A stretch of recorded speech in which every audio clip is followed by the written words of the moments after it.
Kalangan mahasiswa turun ke jalan menggelar aksi unjuk rasa untuk menyampaikan tuntutan ke pemerintah merespon kebijakan dari pemerintah, diantaranya terkait kenaikan harga bahan bakar minyak atau BBM. Pada 10 Juni 2026, pemerintah resmi menaikkan harga BBM non-subsidi. BEM UI bersama dengan BEM sejumlah kampus kemudian akan melakukan aksi unjuk rasa bertajuk Menuju Indonesia Bangkrut merespon kebijakan ekonomi pemerintah yang dinilai tidak kerakyatan. Aksi demo tersebut bakal digelar di kawasan Bundaran HI Jakarta.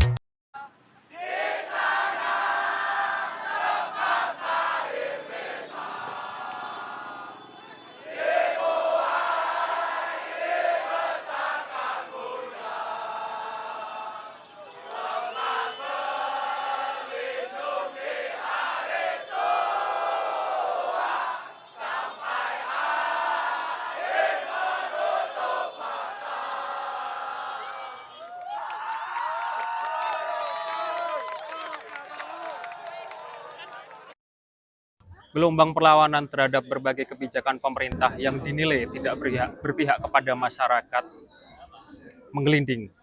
Begitu juga di Jogja. Petang kali ini, Sabtu 13 Juni 2026, masyarakat sipil yang bergabung dalam Aliansi Rakyat menggelar aksi damai di Pertigaan Gejayan. Berbagai macam tuntutan disampaikan, seperti menghentikan program MBG, Popdes Merah Putih, menggratiskan biaya pendidikan, termasuk juga memperbaiki kondisi ekonomi yang hari-hari ini dirasa kian menghimpit sulit. Mengubah sedikit puisi dari Sapardi Djoko Damono, Hujan Bulan Juni, bulan ini benar-benar ujian bulan Juni. Yang seharusnya menjadi pelayan kepada kita adalah orang-orang yang seharusnya menjadi pembantu kita, teman-teman. Kenapa mereka sebagai Koperasi Merah Putih tidak ada landasan yang kuat, tidak ada landasan yang untuk mencerdaskan kehidupan bangsa, tidak ada, teman-teman. Teman-teman, per tahun 300 sekian triliun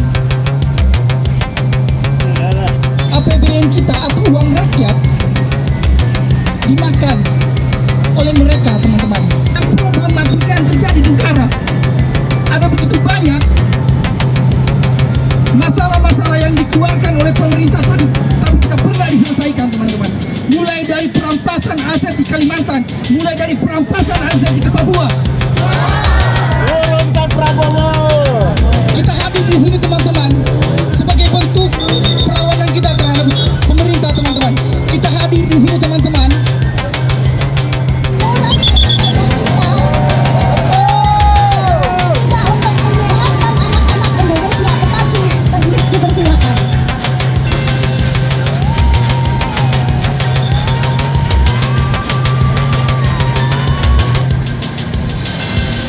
Selamat siang teman-teman semua. Hidup saya adalah perwakilan dari ibu-ibu yang begitu cemas dan resah dengan adanya program MBG. Saat ini saya dan teman-teman mendampingi masyarakat dan juga pangan bergizi kepada anak-anak yang terkena isu stunting dan juga gizi buruk. Pertanyaannya, apakah MBG program ini bisa mengatasi stunting untuk bayi dan juga balita? Tapi kita semua tahu bahwa untuk penanganan stunting harus dilakukan di 1000 hari pertama ketika si anak tumbuh. Apakah kepada ibu-ibu hamil dan juga kepada balita di bawah 2 tahun? Tidak. Prakteknya MBG diberikan kepada semuanya hingga kuliah harus diberikan jalur MBG. Artinya pemerintah sudah hijau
Gejayan Memanggil 2019 kalau nggak salah punya dampak yang signifikan buat teman-teman di berbagai daerah. Jadi kemarin di Jakarta nggak bisa ikut, terus pas lagi ada di Jogja ada Gejayan Memanggil, ya pengen hadir dan memberikan solidaritas lah ya pada teman-teman semua yang berjuang.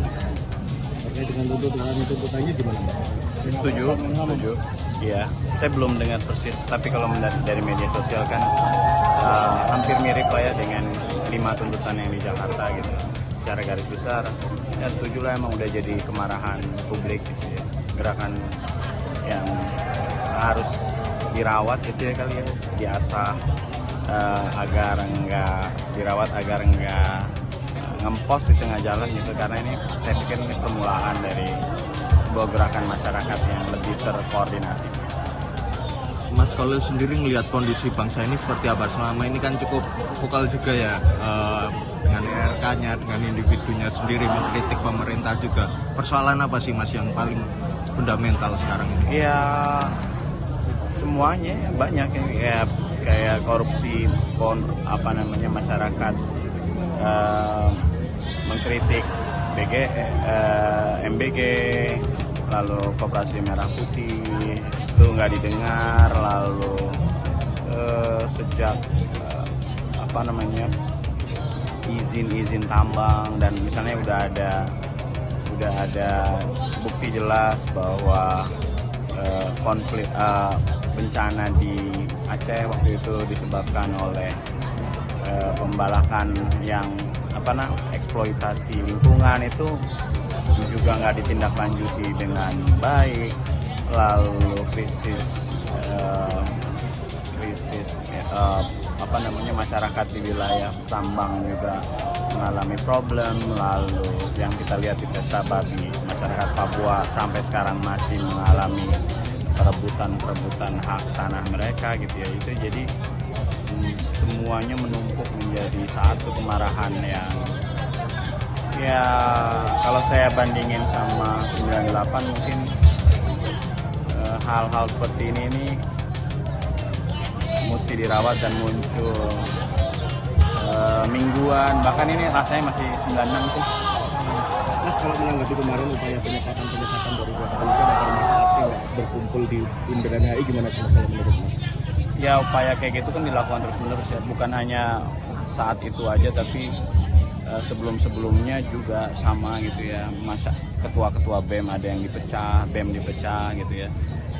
Ketua BEM supaya ada yang berangkat, ada yang enggak, ada yang mendukung pemerintah juga gitu ya.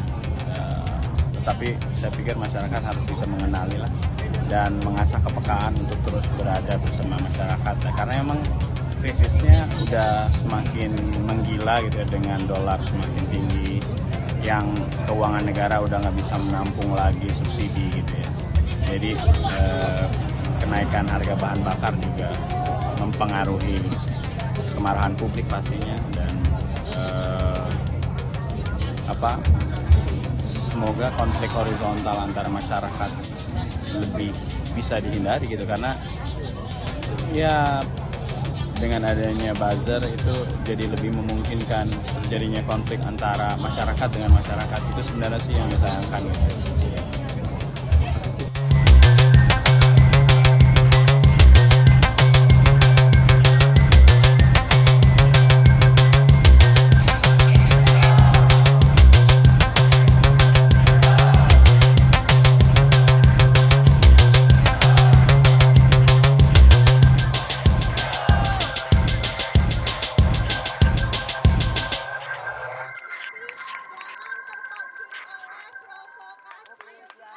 Aksi hari ini tuh menegaskan satu hal yang membuat kita prihatin. Bagaimana mungkin presiden yang baru berkuasa belum ada 2 tahun, itu sudah diminta turun oleh ribuan bahkan mungkin jutaan orang. Ini tanda yang begitu bahaya. Karena kalau belum 2 tahun saja sudah diminta turun, itu artinya tidak mungkin orang mengucapkan tanpa ada kerusakan yang luar biasa. Nah, kerusakan luar biasa ini perlahan-lahan disadari oleh semakin banyak orang. Kepercayaan rakyat sudah hilang, sudah pudar luar biasa. Jadi menurut saya, momentum hari ini adalah momentum untuk Presiden Prabowo sekaligus Wakil Presiden Gibran merasa malu luar biasa. Karena ternyata seluruh kerjanya dalam 2 tahun belum membuahkan kepercayaan rakyat, tapi justru membuahkan keberanian rakyat untuk melawan. Terutama untuk mengucapkan bahwa Prabowo Gibran sudah tidak layak memimpin negeri ini. Sampai pada tuntutan bahwa Prabowo Gibran harus mundur, kita itu sudah mengucapkan terlalu banyak hal. Kita sudah mengucapkan bahwa Undang-Undang TNI itu tidak layak untuk disahkan.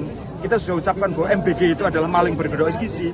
Tapi yang selalu jadi respon dari istana apa? Kita anti asing, kita mahasewa, kita orang-orang yang dibayar oleh asing untuk supaya ngacaukan negara. Sikap tertutup ini, penolakan terhadap kritik ini, tidak lain tidak bukan, sebenarnya adalah usaha untuk membangun liang lahat bagi kekuasaan Prabowo Gibran. Jadi apa yang harus dilakukan Prabowo Gibran? Saya kira masih ada waktu untuk bertaubat sebelum dia akan ditenggelamkan oleh musa-musa yang hari ini berkumpul. Apa yang menyamakan Prabowo dengan Fir'aun? Fir'aun itu membunuh setiap anak-anak laki-laki yang mengancam kekuasaannya. Prabowo Gibran membunuh anak-anak Indonesia dengan cara membodohi mereka sambil mengenyangkan perut-perutnya. Kita dikasih MBG, tapi pendidikan kita tidak diprioritaskan. Padahal itu adalah perintah undang-undang, terutama pasal 31 ayat 4 soal mandatory spending pendidikan.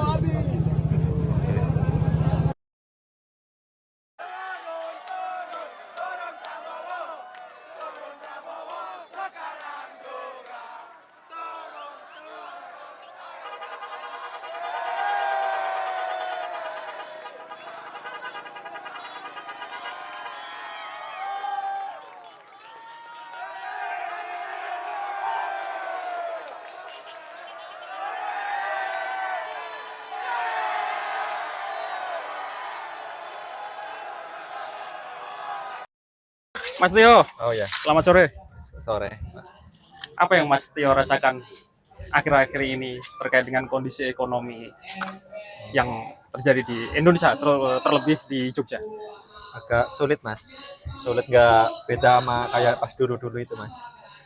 Apa yang paling kerasa? Nopo Mas? Ini kalau bahan-bahan pada naik. Yang kayak plastik ini kan lagi Oh, naik iya. banget. Nyaris 100% ya? Iya mas. Sekarang iya 100%. Artinya ini untuk mencari marginnya menjadi lebih tipis lagi atau gimana? Nyari keuntungannya nipis mas. Nipis banget ya? Iya. Harus jual lebih banyak lagi. Tapi kan sekarang udah nggak tingkat belinya kan Daya udah beli ya? nggak kayak dulu mas. Sehari rata-rata berapa Mas? Jenengan? Berapa cup gitu? Ya di atas 50 lah. Di atas 50. Heeh. Sebelumnya? Kalau dulu pas belum berapa tahun dulu itu bisa sampai di atas 100-an. Sekarang sama angkat 100 saja agak susah. Padahal di cuaca yang lagi panas-panasnya gitu tetap Iya. nggak nyampe ya? Lagi pula banyak yang jualan juga kan sekarang. Iya. Dan emang daya belinya udah beda sih mas.